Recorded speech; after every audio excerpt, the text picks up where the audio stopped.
ओम श्री गणेशाय नमः। आप सभी का हमारे YouTube चैनल पर हार्दिक स्वागत है। आज बुधवार के दिन सुने गणेश जी की कथा। एक बार शंकर भगवान कहीं गए हुए थे। बहुत दिन बीत गए और फिर भी नहीं लौटे। पार्वती का मन किसी काम में नहीं लगता था। वे बड़ी उदास रहने लगी। उनको अनमना देखकर सहेलियां बोलीं, आओ तुम्हारा तेल उपटन कर दें। पार्वती ने बहुत मना किया पर सहेलियां न मानी। उन्होंने बड़ी रुचि से उपटन लगाया और जो मैल निकला उससे एक मूर्ति बनाई।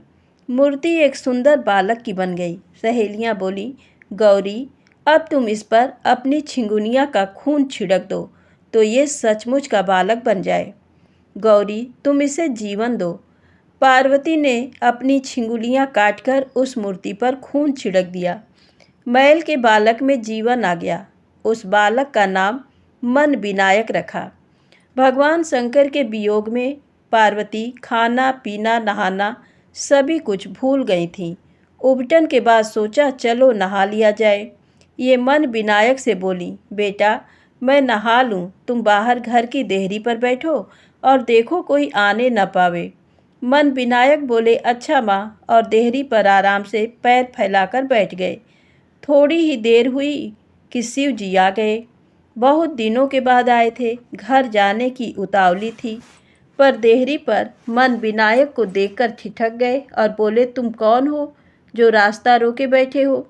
बालक ने अकड़ के साथ जवाब दिया, मैं मन विनायक हूँ, पहरा दे रहा हूँ, अंदर किसी को नहीं जाने दूंगा। शिव जी की भौहों में बल पड़ गए। कड़क कर बोले, राह छोड़ो, मुझे अंदर जाना है। जानते हो मैं कौन हूँ।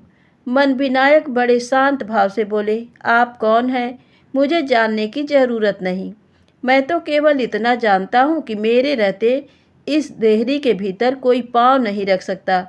शिव जी ने उसे समझाया, फुसलाया, धमकाया पर मन विनायक टस से मस न हुआ। तब क्रोध में आकर शंकर जी ने उसका सिर धड़ से अलग कर दिया और पातालपुरी में फेंक दिया और तब घर में प्रवेश किया।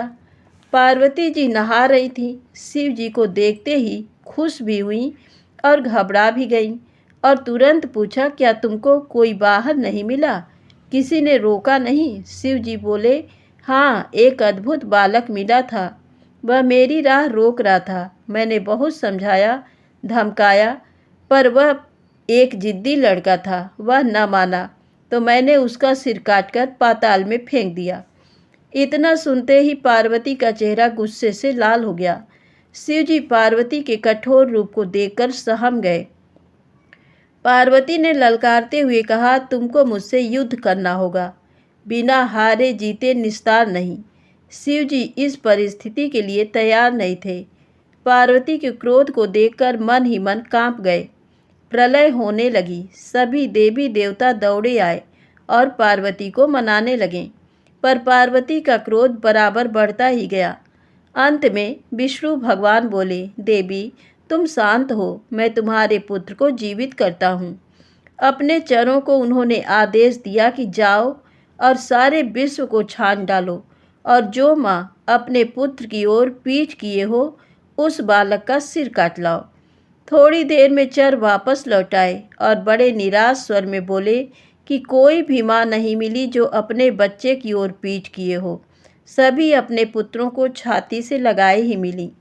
विष्णु भगवान बड़े असमंजस में पड़ गए। हार कर उन्होंने अपने चरों से फिर कहा कि जाओ और किसी भी पशु पक्षी के बच्चे का सिर ले आओ जो अपने बच्चे की ओर पीठ किए हो। चर चल दिए। इस बार उन्हें सफलता मिली। एक हथनी के बच्चा हुआ था। वह एक ओर पड़ी थी और दूसरी ओर उसका बच्चा पड़ा था। चरों ने बच्चे का सिर काट लिया और विष्णु भगवान की सेवा में उपस्थित कर दिया। विष्णु भगवान ने उस सिर को मन विनायक के धड़ से जोड़ दिया और जीवन दे दिया। हाथी के सिर वाले मन विनायक उठकर खड़े हो गए। पार्वती का क्रोध तो शांत हो गया परंतु वे संतुष्ट नहीं थी।